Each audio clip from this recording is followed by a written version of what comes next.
Last night, I went ahead and I gave these animals 18 buckets of feed instead of 16, so I gave them 2 buckets more. And these animals, they actually had a little bit of feed left over in the morning. So this feed, the whole situation about this feed is that I have actually fed an animal. I've actually fed animals a ration that I was told was okay. That the ration was it's good to eat, a free choice. I can just give it to the animals and they'll be fine. And then I actually had an animal bloat to death on it. So that was my big concern about switching them over to this total mixed ration, was that if I switched them over to this total mixed ration and then I just gave them as much as they wanted to eat, that they were going to bloat to death. I was going to have an animal bloat severely. And I've been watching the animals. I've been keeping an eye on the animals, and they're not really bloating severely or anything like that. Every once in a while I'll see an animal with a little bit of bloat, but I'm not seeing like a massive amount of diarrhea. You know, these animals, they're not eating to death or anything like that.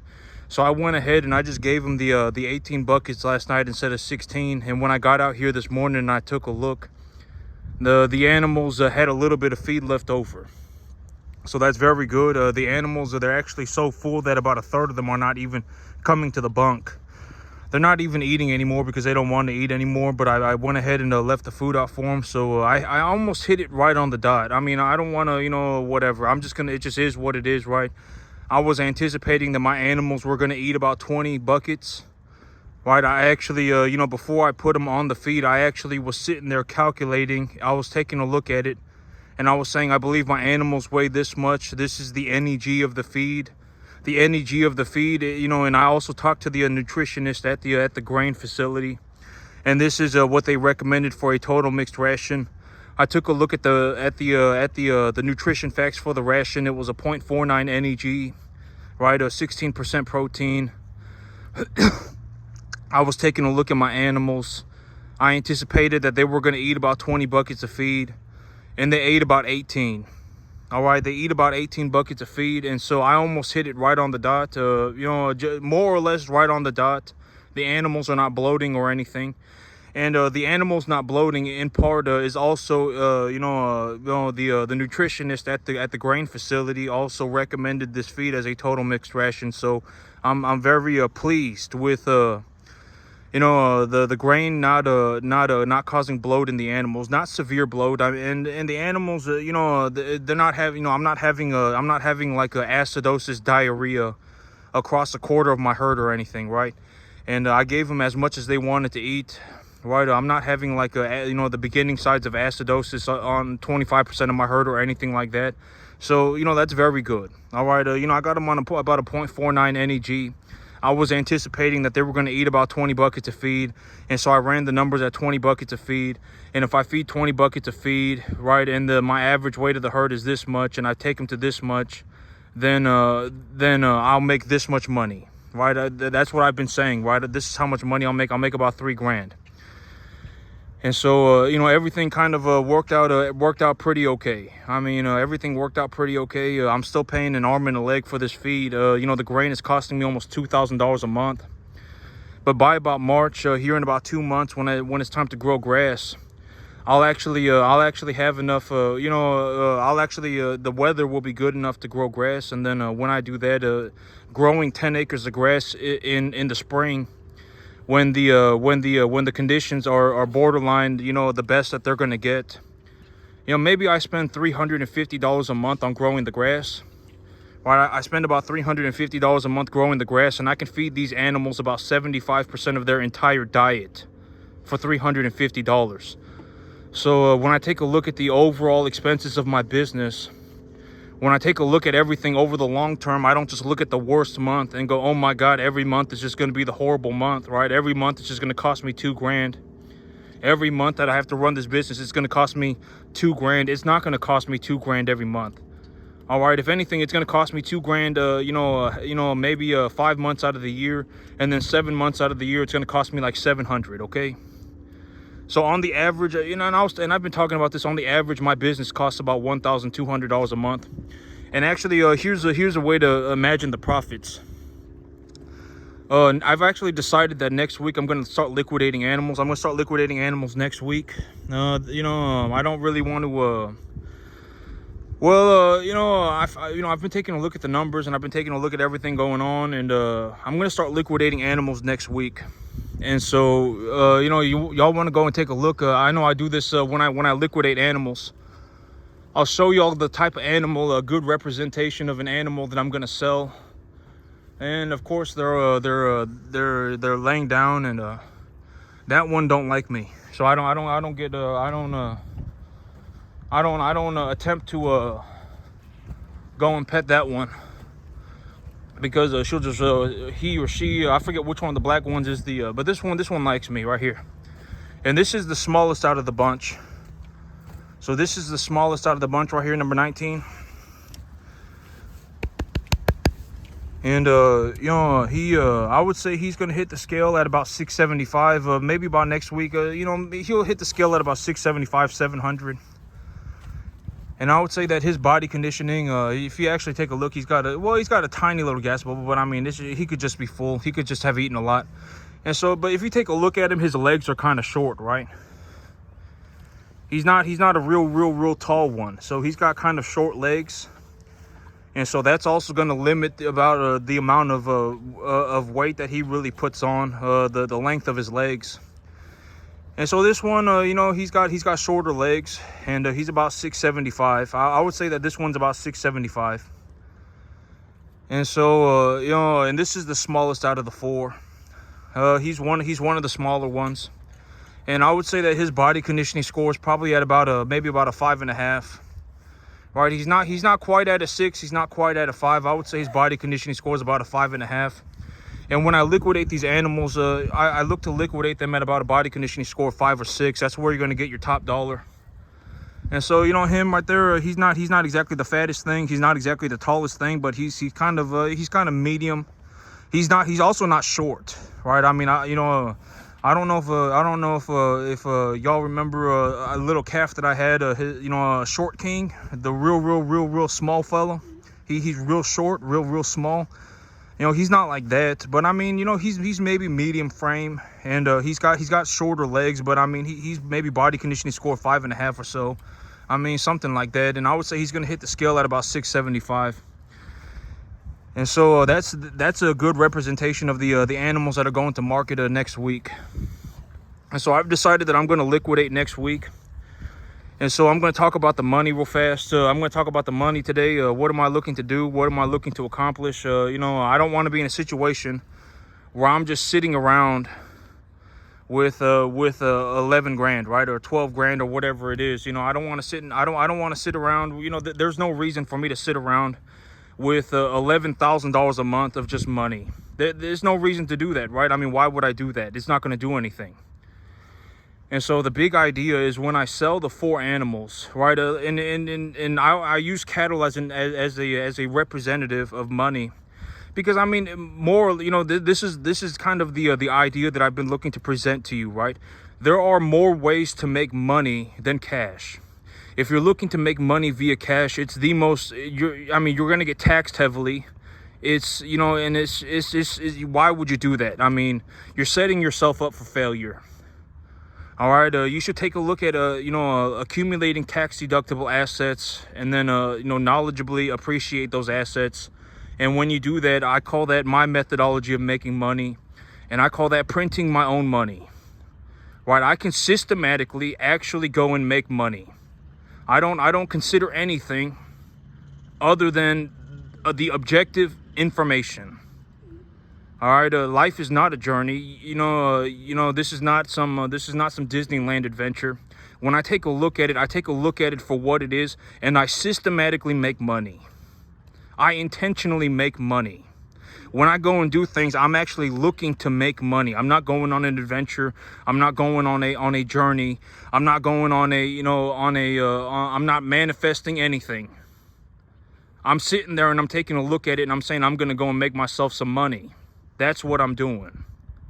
All right. Am I going to sell my soul to the devil to do it? No, I'm not.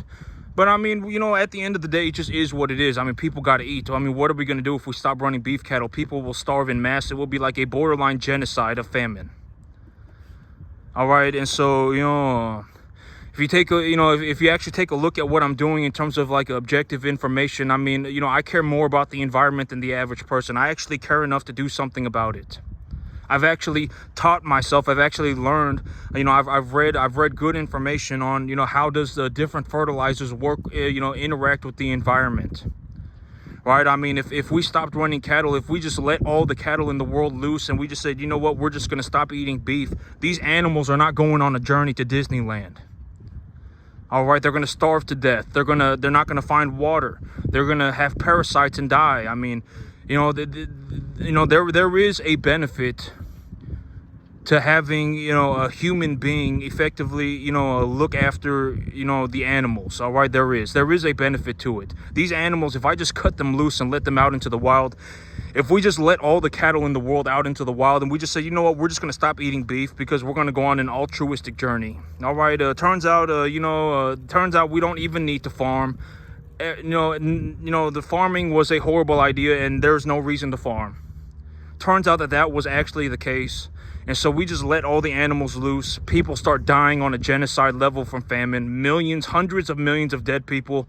Can't find anything to eat. Turns out life is not Disneyland.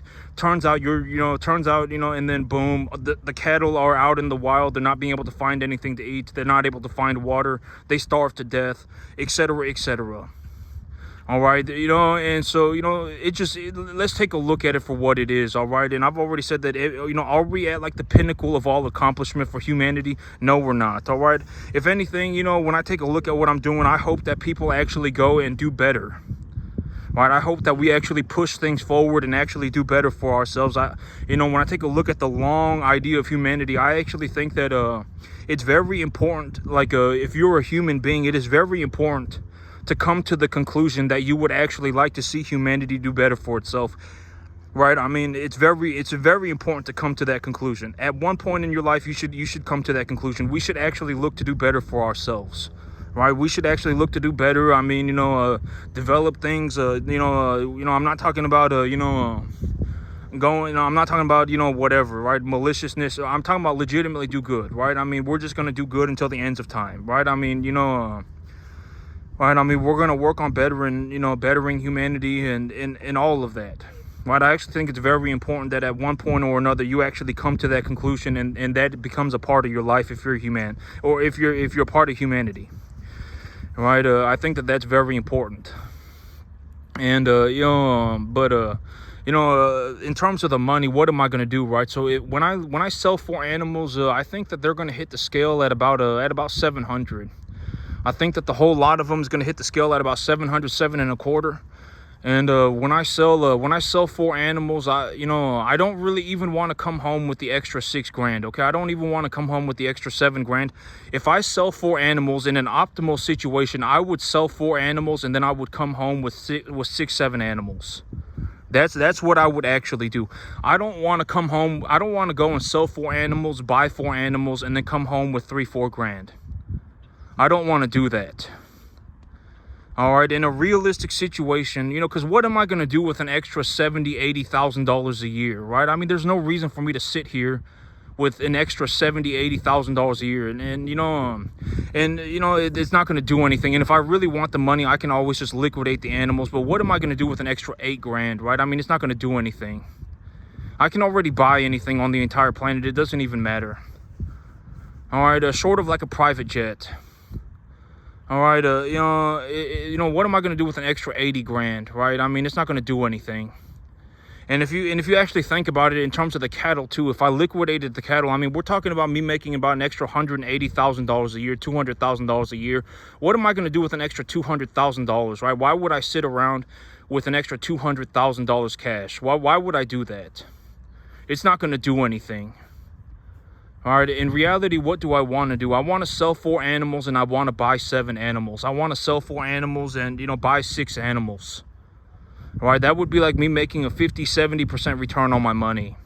And then I get to appreciate more animals at the same time. And the $1,200, it's like, oh my God, at the end of the month, I need $1,200 every single month. For me to run this business, I need $1,200 a month. I need $1,500 a month. Well, if I need $1,200, if I need $1,500, I'll just liquidate an animal and then I'll just take the money out of the business, right? I mean, it's you know, it's whatever. I mean, $1,500. I don't care about the $1,500 a month is the least of my concerns. And so, you know, I want to grow the size of my herd. I want to grow my herd, and I've been taking a look at it. You know, I want to buy more real estate, and I've been taking a look at how much money I'm gonna make, and I think that over the next 5 months, I can make myself about 60 grand. I think I can make myself about $50,000-$60,000 over the next 5 months. And you know, and I want to get myself a new piece of real estate. And you know, if I take a loan for $1 million and I pay $5,000 a month for it, and I'm sitting on 50,000-60,000 cash. And here's also the thing is that I'm all, you know, if I go and I liquidate right now, I'll actually have an excess of money. So I mean, we're actually talking about me sitting around with about 75,000 cash. And that's just straight liquid money, and that's after 5 months. And I don't want to sit around with $75,000 cash. Okay, and it's like, if you really think about that, and by the end of the year, I would have like a, you know, by the end of the year, if I liquidated my investments and everything, and I just sat here, I mean, I would have over $200,000 cash. Why would I sit around with $200,000 cash? It's not going to do anything. It's not even a substantial amount of money. It's not like I can go walking off into the sunset. It's not like, oh my God, you know, I found a way to make myself an extra $200,000 a year, and now I can just take the money and I can just, you know, walk off into the sun. It's not, you know, it's not even like that. I mean, what am I going to do with 200 grand? It's not going to do anything. If anything, if I sit around with 200 grand cash, I'm going to get taxed like 75 grand of it. All right, I might as well just buy the cattle, right? I mean, because if I buy the cattle, I get a tax deduction. I mean, you know, I might as well risk losing, you know, 70% of my animals before I risk paying 35% of my money in taxes. I would rather risk losing 70% of my animals than pay 35% of my money in taxes, right? I mean, or 25% of my money. I would rather, you know, I'm not saying that you know, and the goal is not to lose half of my animals, right? But even if I, you know, and I know, but, and I'm not, you know, don't go on some, right, oh my God, you know, he's some, you know, horrible, malicious, you know, greedy person, but, you know, don't you know, go on that. I'm just saying, if we take a look at the numbers for what they are, even if I lost half of my herd, I would still make a net positive. All right, for me to actually lose money in cattle, I mean, it would have to be like I lost 75% of my herd. The corn market skyrocketed and the feeder cattle market fell at the same time. It would have to be a multi-dimensional situation. It would have to be a multi-dimensional failure. Right, I bought all of my cattle at the top of the market. Right, I didn't stick to the business plan. I didn't go and buy animals every 2 weeks. And instead of buying animals every 2 weeks, I bought all my animals at once. And it turns out I bought animals at the top of the feeder cattle market. I wasn't prepared for a drought, and now we're in the summer, and I'm in the middle of some massive drought, and I have no feed, and I have to buy corn at the top of the market. And then I also completely just gave up on medicating my animals. I didn't give my animals the right medications. I didn't put them on the right feed. I just completely became negligent. If that happens, then sure, I could lose money. But would something like that happen in real life? No, it would not. All right, the chances of me failing at farming are borderline 0%. Borderline zero. If I was going to fail at farming, it would have to be like I started doing hard drugs. All right, I decided that I wanted to give up on the business. I started drinking all the time. That would be what realistically would make me fail. Would I fail at farming? No, I would not fail at farming. I'm probably one of the most capable farmers on the entire planet.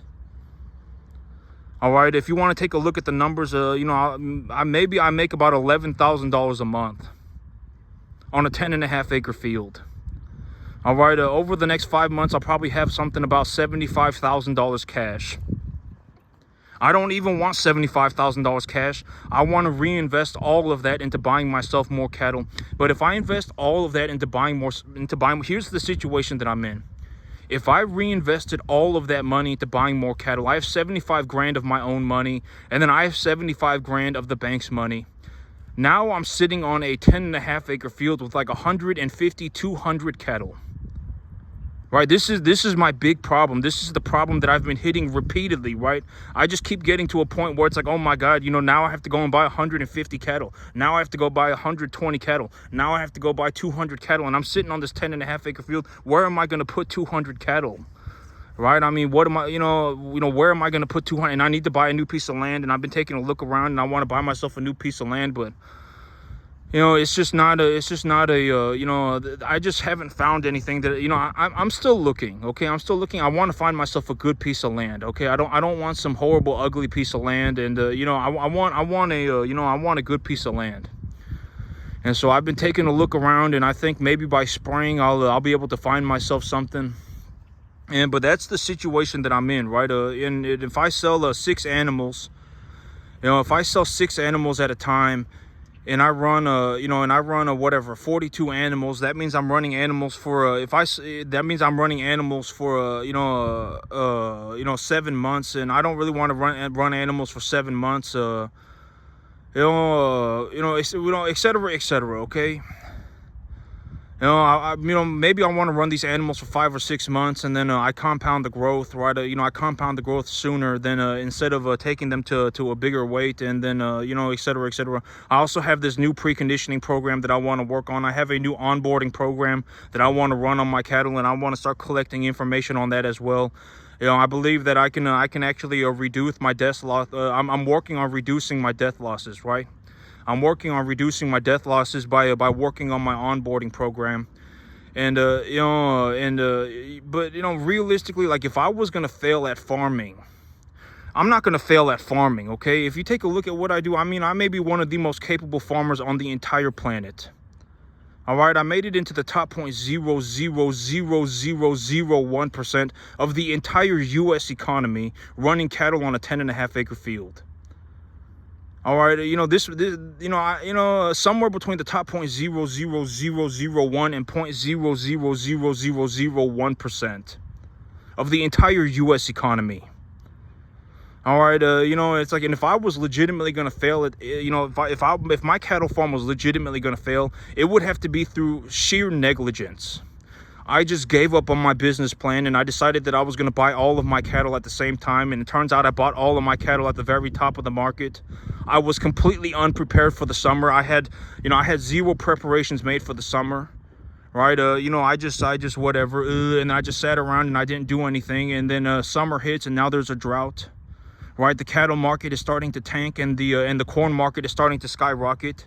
And even then I just sat around and did nothing for 2 months, and now I have to buy corn I have to buy animal feed at majorly elevated prices, and I'm feeding animals that are going down in value. I brought in a whole bunch of animals, and I just completely decided to forego any of the medications and any of the programs that I have to bring in new calves. Right, I just completely gave up on the onboarding program. I just decided that, you know what, I don't want to medicate these animals at all. I don't want to give them any vaccinations. I don't want to give them any antibiotics. I just want to sit here and do nothing and then get rewarded for it. I decided that I didn't want to grow my grass anymore. Right, I just decided that I'm not going to grow grass anymore. It would have to be, sheer negligence. The chances of me failing at farming are borderline 0%, okay? They're borderline 0. When I take a look at everything that I'm doing, I think that I'll make somewhere around, even if I liquidated right now, I would be net positive. I would be net positive. I would be net positive. And when I take a look at all of the money combined, it's like if I liquidate 4 animals and I buy 7 animals, right, and I sell 6 animals, I sell 7 animals at a time, and I run 35 animals, I run 42 animals. Then I'll be selling animals every 5 or 6 months. And when I take a look at everything that I got going on right now, my animals, my biggest ones are about 700, 750, about 700, 7.25. And when I sell these 4, I think I'll make about enough money to buy 7 every time I sell 4. Every time I sell 4, I'll make enough money to buy 6.5. And when I take a look at that compounding over the next 5 months, if I just sat here and I decided, you know what, I don't want to run my business anymore. I don't want to run my business anymore. Turns out, farming's not for me, and I just want to sit here and do nothing and be an idiot.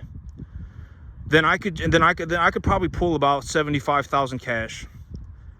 All right, I'd probably have about 75,000 cash.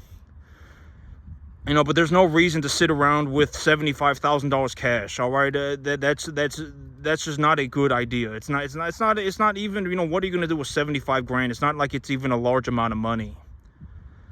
All right, what are you gonna do with 75 grand? You're gonna retire?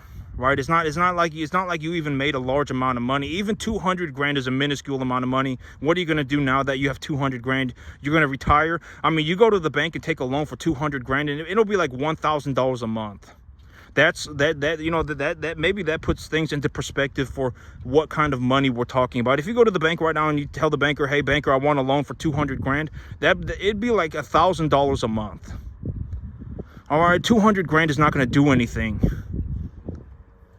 All right, and if you actually take a look at what I'm doing, and if I was gonna push forward as hard as I could, and push forward as hard as I could, maybe within about 5 months, if I run these animals from 200 to about 550, 650, and I run these animals for 5 or 6 months, I'll be ready to sell them again. And when I sell them, every time I sell 4, I can buy about 6, maybe, 5.5, 6.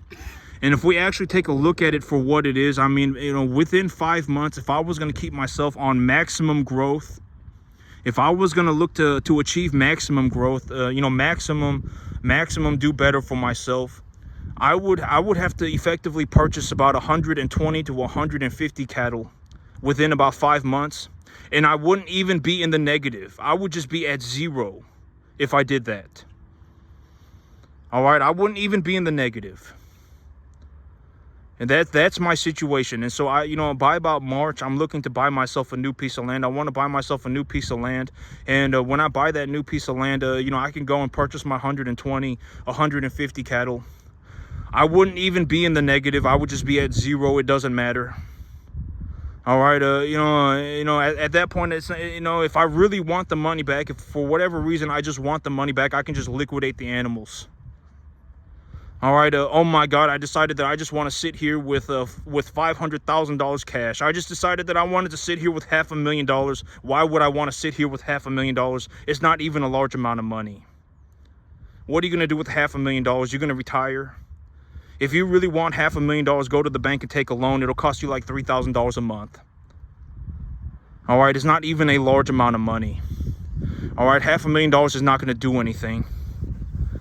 All right, so why would I sit here with $250,000 cash? Why would I sit here, but once you understand, like if you actually went out right now and let's say that you had I've been saying that my business is gonna make about 10 grand, right? It's gonna make about 10 grand of net profit a month, and I don't really even want the 10 grand. I realistically just want to buy cattle. All right, at the end of the day, I just want to buy more cattle. And let's say that you took that 10 grand and you put it in your pocket and you walked around and you were actually going to look for something to buy. Granted that you're not having major problems, you couldn't even buy anything. Granted that you're not like going to the Rolex shop. Granted that you're not like going to the Gucci store. I mean, you couldn't even be like, if you went out and tried to buy $10,000 worth of groceries right now, you couldn't do it. If you tried to use $10,000 worth of electricity, you couldn't do it. If you tried to use $10,000 worth of gas, you couldn't do it. You couldn't do it. You just can't even spend the money. It's not possible. Granted that you don't go and buy yourself 3, 4, 5 cars, right? Granted that you don't go to the Gucci store. Granted that you don't go to the Rolex store, which there is no reason to do. It's not going to do anything for you. And I've always said that the whole thing about, when you take a look at somebody, you got to take a hard look at that individual, right? I talked about, I've been talking about this, in terms of business and everything, right? In terms of, okay. The whole idea of money talks and wealth whispers. When you take a hard look at somebody, if they have a bunch of designer clothes and they have a nice car and they're taking pictures and now they're sitting, in a parking lot taking pictures, that person that person is not doing well. Right? When you take a look at them, it may look like they have money, but when you actually, what they call wealth whispers, right? If you actually just look very carefully, you're going to find that this person is probably borderline homeless. More or less, all right? They're probably doing worse than you. All right, and I'm not saying that I'm a saint, but just take a look at where I put my money.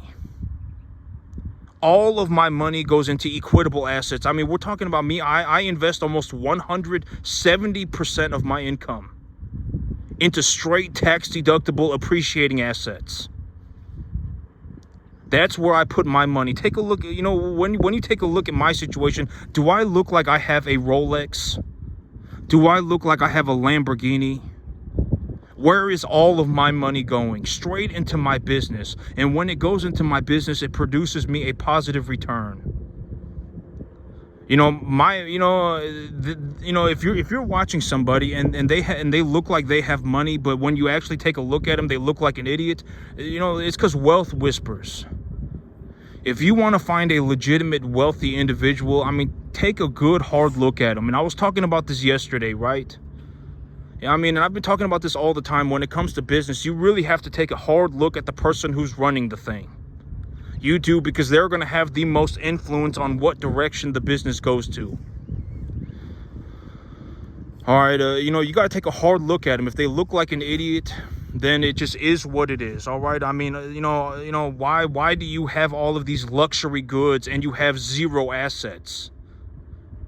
Right? Why do you have a Lamborghini and a Rolex and designer clothing, but you have zero land, you have zero cattle, you have zero businesses? I mean, you're poor, right? I mean, this is not that person is probably doing worse off than the average person. All right, I mean, and it just is what it is. And me, I'm not saying I'm a saint, right? I'm not saying I'm a saint. I am good enough with money that I actually managed to get myself into the very, very, very, very, very top percentiles of the entire U.S. economy in the year 2024. I managed to do it. All right, and I'm just giving you what I see, my perspective.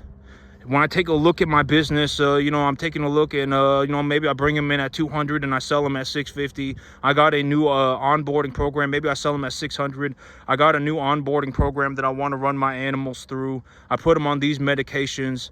This is the market that I look at to appraise the value of my herd, et cetera, et cetera. These are the metrics that need to be met for my animals to go to market, right? That's the kind of stuff that I'm looking at.